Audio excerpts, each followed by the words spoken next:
I'm always going to talk about journaling, and this is the reason why. You are the expert you have been looking for. What I also know to be true for my own life is that the only person at the end of the day when I am truly faced with an important decision or I'm looking for an answer, the answers that I'm looking for are revealed to me by me. And writing is my way in, which is why I've created the Treasure Journal. It's a 7-part journal guided series that covers 7 different life themes: career, relationships, love, sex, money, family, and purpose. You can bundle it with the meditation guide, hop on over to the show notes to learn more, or visit danielireland.com/journal and grab your copy today.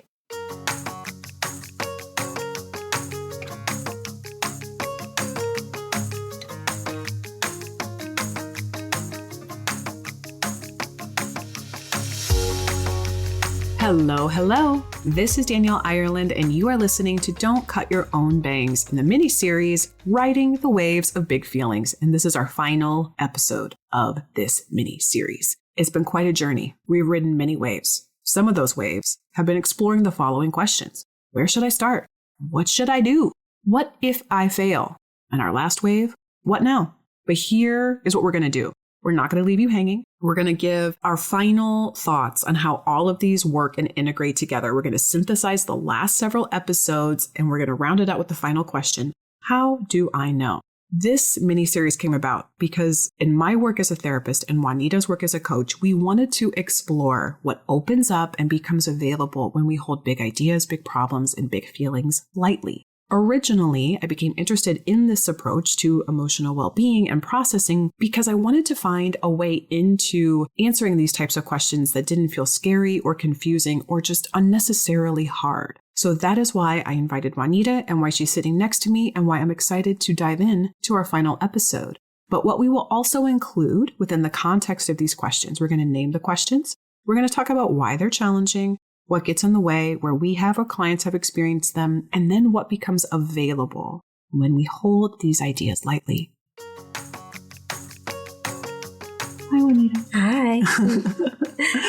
I was thinking of the how do I know what? How do I know that I'm holding something tightly? Because I realize sometimes, I think when we're in it, we don't realize like the death grip until our fingers are just giving up. Until like your muscles shake, or until like if you're holding someone's hand, they're like, ow, that hurts. Yeah. Mm-hmm. And so just even like connecting to that as a starting point of how do I know that I'm holding something really tight? And I think for me, what comes up often is when I have a sense of planning and over planning. That is a lot about control. Control for me feels like management. So like when there's a lot of managing, when there's a lot of planning, when something shifts and I get thrown off balance. And by something, I mean like something small, like there's no coffee or milk is out or I got the wrong address to go something, like just something small that throws me more of balance than I genuinely think it deserves. I know that there's something else that I've just been holding very, very tightly. That is a really great place to start. And as you were talking, I was trying to think what that would look like for me. So how do I know I'm holding something tightly? I'll start with how I've understood the way I experience it in my body, because it depends on, I think, how rested I am, how present I am, and what I'm holding. But without fail, my body has a way of letting me know. So I might be able to catch it before my body is holding it. But eventually, if I'm not aware or wanting to ignore it or run from it, my body will find a way to catch up and tell me what I've been missing. And sometimes I can catch it earlier. Specifically, my body and all of our bodies have a reaction to everything we think and everything we feel. So the thoughts we think, what we focus on, what we tell ourselves, how we communicate, have a direct impact on our body. And so when I am holding something tight, either I can't let it go or I need to manage it and control it, like you said, Juanita, or I'm locked in some version of fear. One of the first places I feel is a constricting somewhere between my belly button and like the soft part where my ribs meet, like under my sternum. It's like that solar plexus between there. I feel almost like a crinkle of tissue paper. It's like a crunchy tightening that happens that I experience there. And then the longer I'm in my head and maybe not listening to or not even being aware that that sense is happening, I will also sometimes feel literal pressure in my head. There have been times where it would feel very similar to a headache. But what's different about it, at least in how I experience it, is that once I become aware, oh, my grip is really tight, there's almost a relaxing and a release that can happen almost within the instant that I am aware. So the tension that's being created in my upper neck or in my head is directly correlated to what I'm thinking and believing in that moment. So that will sometimes get my attention. And then if I ignore those signs and over caffeinate myself for more extended periods of time, usually I'll get some version of a tight throat, dry throat, sore throat, something of that nature. And so that's definitely some of the ways that my body will grab my attention and say, hey girl, what you holding on to? It's so brilliant how connected you are to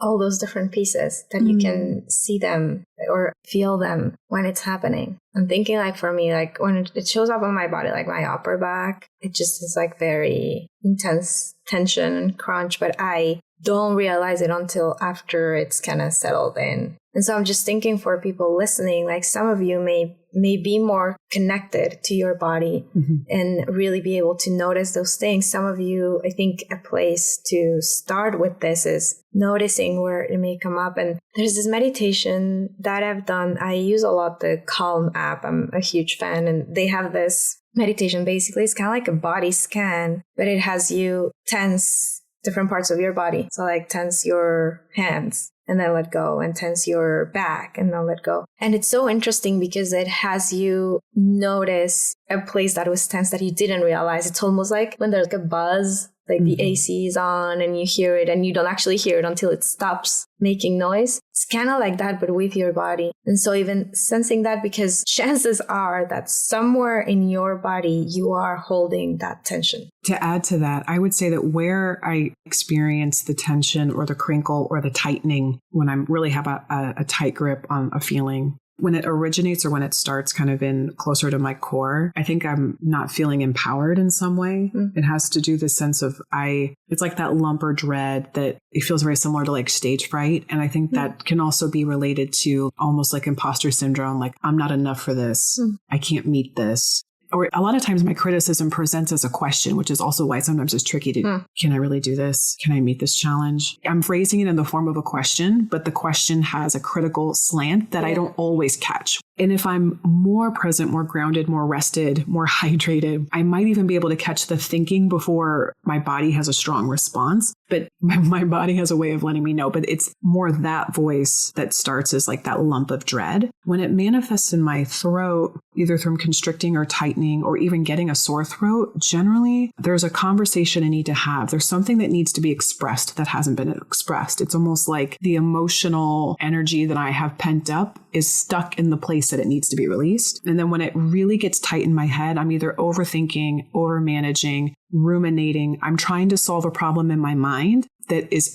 I wish I could think of a specific example, but the thing I'm trying to manage, this is a great example. So we are, well, I don't know if it's great, but it's an example. My husband and I were in the process of moving homes, and there are so many factors. It seems to be kind of like, what's that Disney movie that's like a very chaotic symphony? Fantasia. So that's kind of what this feels like. We're moving into a new home. It doesn't have a washer dryer. And it just occurred to David and I like Tuesday, oh shit, we're like 4 weeks away from moving and we haven't ordered a new washer dryer. Like, so I just have this whole series of events play out of what all of these elements, these unforeseen elements that I'm trying so hard in my mind to wrangle down to minimize the impact of discomfort on the family, and also reconciling the reality that change is change and change is uncomfortable. But again, I'm not embodying any of that. I'm thinking all of that in my head. So it becomes, I think a lot of times what activates the tightening in my mind or in my head is when I'm teeter-tottering between my fear, my vigilance, my codependence, my anxiety and perfectionism is telling a story of this is going to feel really hard. This is going to feel really chaotic. This is going to feel really comfortable. We got to think. And then the other voice, which is still operating from the same overthinking, is telling me essentially to calm down, but in different ways. My mind isn't saying calm down. It's saying, yes, but this. And so it's just a lot of, I have a problem. Yeah, but I have a problem. Yeah, but, and that teeter totter back and forth makes me feel like I'm about to burst. as you were talking, I was almost thinking it's going through the questions that we put out of like, where do I start? What should I do? What if I fail? What now? But going through them all at the same time in succession without actually answering any of them, but just wondering about all of them in an anxious, overthinking way. Where some of what we left off with the what now last time was just in the now, the presence. It's almost kind of like inserting that space into each of the questions. Well, and actually, if I ask myself the question in those moments, how do you know what is needed now? Like adding now to that. How do I know, where do I need to start now? What should I do now? What if I fail? Okay. And I think we even talked about on that episode an exercise that I've led clients through where you list all of the things you're afraid of happening. Then you also then on another column, you list what would you actually do in the event that this scenario you're nervous about would happen? Like what are the actual physical, tangible steps you could take? And then adding a third column, what is the percentage of likelihood that event would happen? But I think to the points that you made so well in the last episode, what now? I'll say having been actively wanting to engage with presence in a really intentional way in life within the last year, but I've been devoting more intention and energy into that. I think that in a way that I couldn't have known then has been sort of preparing me for this moment because the move is dusty and messy, disorganized, chaotic. And in order to move all of the items from our home, because when it's something that I can reasonably do by myself, I feel far more in control because it's all on me, but I'm wanting to show up for life with more connection and community. And by extension, that means that there will be certain things that simply are going to have to fall in other people's hands. Like I am not going to physically move every box. So I'm going to have to rely on someone else to help me with that. I have to rely on David. And I have to rely on other people, like the people who are giving our house the inspection and doing all the things that need to be done. It feels like I'm living in more disorganization and chaos than I can't remember the last time. And we're doing it with 2 new human beings and a lot more stuff that I'm also finding I don't really need. But the only thing that has helped me get any clarity on where does my attention where do I want it to be? Not just where does it need to be, but where do I want it to be? Has been going back to now. Where do you start now? And I think what's been helpful too, I think you'd be able to add more too, particularly with your context as a coach, but starting with, okay, if I know this is where I want to end, if I know that this is the outcome I'm looking for, which is to have all of our belongings in our home by such and such a date, then everything that has essentially needed to happen leading up to that has been within maintaining that outcome. So we know we're moving here. So what do I need to do today? Kind of like walking the cat back. So this is where I want to end. And this needs to happen before this can happen. And this needs to happen before this can happen. And that helps me better understand what I'm doing today is inching me towards this. And it even makes me think too about something when I was talking about the context of writing the children's book in the last episode, knowing how I wanted the process to feel, knowing how I wanted the experience for the reader to feel, helped me really clarify all of the things that could have made me feel very busy and overwhelmed, because what was needed now in the context of honoring how I wanted to feel or what I wanted to happen. Yeah, I think there's a lot in that because it's really what do you want to, even before you make a plan, really, like you know where you want to go, even before setting all those pieces is what is the experience you want to have and who will you be throughout that? And that is the grounding for when also things don't work. The boxes don't arrive or this thing isn't done on time or we realize we haven't ordered the washer dryer and we're 4 weeks away. So what do we do now? But just grounding back into who do I want to be in this process for myself, for my family, for others. And really, I think that for me is a lot of the how do I know? How do I know? Where do I start? Well, what is the experience that I said I wanted out of this? How do I know what if I fail? How do I know what to do if I fail? Then going back what this is about, why this is important to me, who I am, what my values are. So there's different pieces that we can each ground on depending on who we are and what in a positive way pulls us into present, into self, into just light. I don't know if I would have been able to articulate the truth in what you had just said, or more so been able to see it in how I've been relating to the move until you said that part of what I knew about myself before we made the commitment to get this new home and move was that my desire for order and organization is also rooted in, it's rooted in a few different things, but I think it's also rooted in perception. It's rooted in safety, or at least what I perceive as safety. Like if I know where everything is, then I'll always know where it is when I need it. And if things are in a certain order in my external environment, then I must have order in my internal environment. It's kind of like how anything that can be a strength and a value can be stretched to an extreme that is functional and beautiful and also dysfunctional and not so beautiful. And I think that that's just sometimes the shadow side of my desire for order and organization. When I feel out of control, I'll really want to grip onto things that appear more tangible at the expense of my own energy, at the expense of making time for other things that also matter to me. And so hearing you say what you just said, I don't think I was fully conscious of it, but I knew going into this move and the way that I have operated in renovations or messes or things feeling chaotic in the past is I'll just put everything else in my life on hold and only devote to that. But I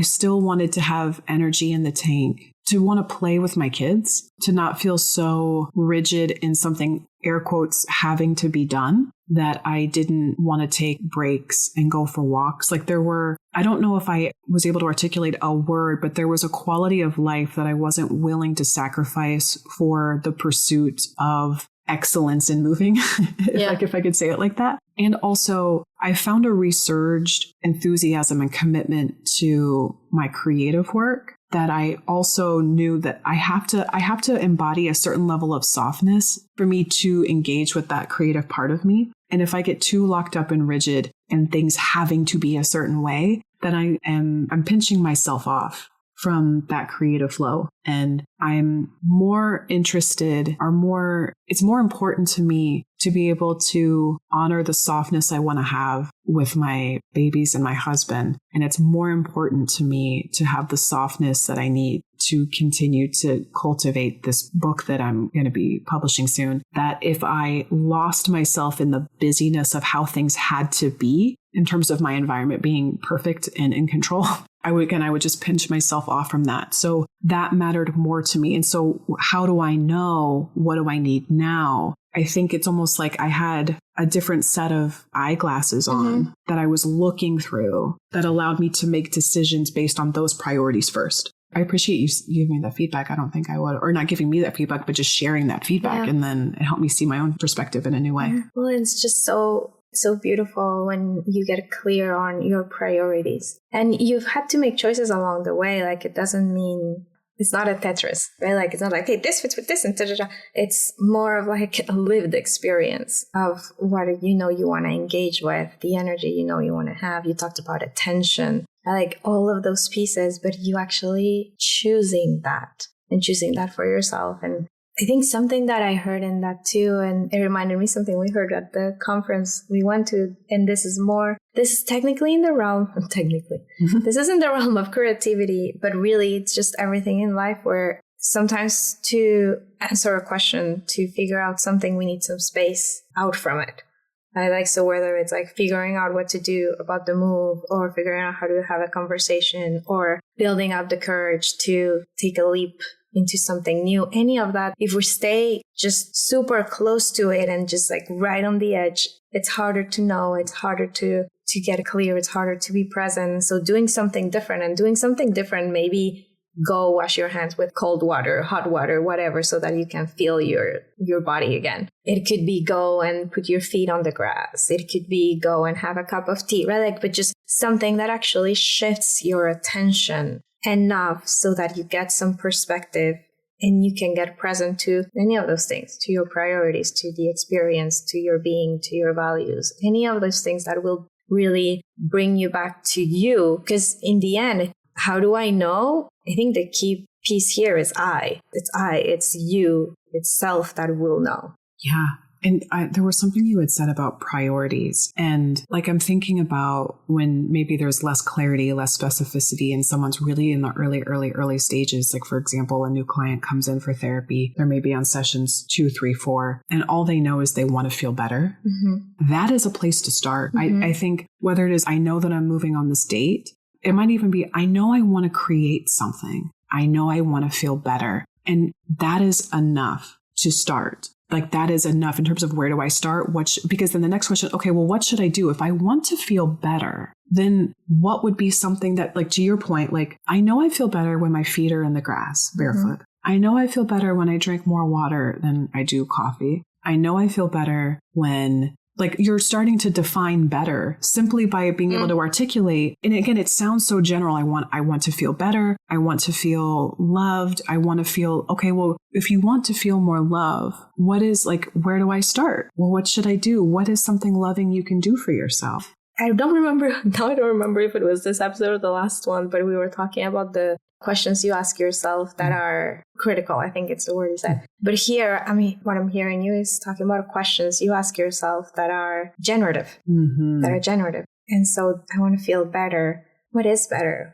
Where have I experienced that before? What makes, because sometimes it's like, what is better? It's like, I don't know. It's just not this. Yeah. Right? And not this is something. Knowing what you don't want helps you get clearer on what you do. And as you ask questions, it's like, well, I may not know what better is, but I know that that's the feeling I have when I sit with my cup of coffee. Or that's the feeling I have when I talk to my sister. So it's just even like those generative questions that are not closed-ended question, like, can I feel better? I don't know, right? Like, that's just like my body gets on edge, but it's more like curious and there's like exploration in it. And typically what I advise and also try to practice myself is when you're in those early stages, and you could be in an early stage with a process that you've repeated a million times, but it feels like something you have to redo again and again. So wherever you are in that process, I try to advise not using why. Why am I feeling this way? Why can't I figure this out? Why is this so hard? Those tend to be highly self-critical and self-defeating. And they're also questions that you can't really answer. But how do I want to feel? What do I want to feel? The how and the what. What can I do in this moment? What's accessible to me? What would feel better? What would be something gentle I could do? Those tend to be questions that unlock a little bit more compassionate curiosity, which, to use your word, like, that is more generative in the direction you want to go. And even like in the last episode, when we talked about what now, allowing the now to sometimes even be a pause, letting that question, well, what now? It might be that. I don't know what I want to do, but I know that I want to do something. That's kind of like saying, I don't know where I want to go, but I know I need a vacation. Or I know I want to travel to this place, but I don't know what I want to do when I get there yet. Or I know I want to have lunch with so-and-so, but I don't know when that can happen yet. Like, there's the spark of an idea is sometimes soft, sometimes vague. Sometimes you only get like little trinkets of information. You don't have a whole picture. And for me, how I know when it's something I want to lean into, or at least how I start, I may be shifting more from how do I know to how do I trust. I have, as we all have had, my own experiences with pain. And I would say that pain that I regret is typically more rooted in when I ignored the feeling, when I didn't act on the knowing. And I have felt that enough to where I'm just now starting to believe myself when I feel it the first time. And so, for example, I think in the last episode, I talked about how I woke up in the morning and I was having just this edgy interaction with David where I was being critical and I was coming from a position of I knew I was right and I needed him to know I was right. I can even say, as I'm repeating that now, that I can trust that no matter how right I thought I wasn't who I really wanted to be in that interaction. And so that doesn't mean that I was wrong in my perspective, but I wasn't right in like the big air bunny quotes. I wasn't right because the minute I need to be right, I've automatically made him wrong. And so I trust that having had little bumps with relationships like that, or little and big obstacles with work, or a creative idea, or an impulse, or an idea, or an inspiration, I know what it feels like when I don't when I don't show up in the way that I want, and knowing what that feels like and having also felt its opposite. It's like maybe I couldn't articulate or know exactly in that moment, but I can look back and say, oh, okay. And what I also trust is that whenever I get closer to what's true, and I do believe that the truth and kindness they walk hand in hand. The truth, even if it's a hard truth or it's a hard to hear, hard to act on, it's never cruel or unkind. And so the truth that I was able to get to, my whole body relaxed. I was like, oh, Danielle. And I wasn't hard on myself. It was just like, oh, Danielle, it probably could have been handled differently or at a different time, and you would have had a different result. So let's circle back and acknowledge that to David. And then so not only did my whole body relax when I could see that conversation in a different context, but then when I actually acknowledged the words out loud to David, my body relaxed even more. And so for me, in my relationship with this question, how do I know? I trust what feels good and I trust what feels bad. I don't always know what to do with it right away, but I know that interaction didn't feel good. And I know that I feel better now having taken responsibility for that. Well, and similar to kind of what we were talking earlier about what you feel in your body, and that connection is also that connection to your feelings. Like, you know what feels true and you know what doesn't. And I think for me, often it made me think of kind of like the right wrong, because when that's in my space, when that's kind of part of the narrative of, oh, this is what's right, or I am right, or they are right and I am wrong, or like any of those games is, I don't know if 100% of the times, but very, very often that's pointing to what is not good for me. And so even when I have access to that language and just maybe to that perspective of this is right for me, this is good for me, this is aligned for me, then I know that that's true for me. And I think and this isn't from a self-centered, I'm all that matters place, but more from I'm guiding myself through my own compass and not through what's happening outside, what their people are going to say, what I'm supposed to do, what is perceived as right or wrong, but like what I believe to be true. And I think kindness, you brought it up, and that to me is definitely very connected. What is true is kind and it's love. And it doesn't mean easy and it doesn't mean comfortable. It's got nothing to do with that, but it is kind and it is love. That was beautifully put. And I don't think I have any more to add to that. That was so good. Thank you to everyone who joined us on this resurgence of bringing the podcast back to life, bringing some new life into it with this mini series, riding the waves of our big feelings. And I just want to offer a special thank you to you, Juanita, for carving out time to come here to the recording and adding your beauty and your knowledge and your perspective and presence with the conversation. And thank you all for listening. This has been such a fun way to approach this format. I'm going to find, as best I can, more meaningful ways to bring in special guests and expert co-hosts to add their special spice. The root of the podcast, or the mission of the podcast, was the remedy to a before and after picture and to better understand what happens in between. And a lot of that in between is a lot of questions, a lot of exploration, a lot of generosity, a lot of love and self-compassion and respect to that. I definitely think that this mini series is just another great way, another facet to that desired exploration. Thank you all so much for joining us. As always, your time, your care, and your attention, they mean more to me than you know, because time is our most precious resource. If you haven't already, please remember to rate, review, and subscribe to this podcast. Also know that the best things in life are shared. So if this has meant anything to you, I want to invite you to maybe share it to a friend. Just say, hey, have you checked this out? Or you can just honestly copy the link and text it to someone. As the podcast grows, it helps inform how we can make the content better. It just helps us reach more people that could benefit from this. You also can send questions and comments and or funny anecdotes, limericks, songs, things that you enjoy to the email danielle@danielleireland.com. If you have a specific question and you want me to know and you want me to answer it, hit me up and I'll do it. So thank you so much for listening. And I hope you continue to have a wonderful day.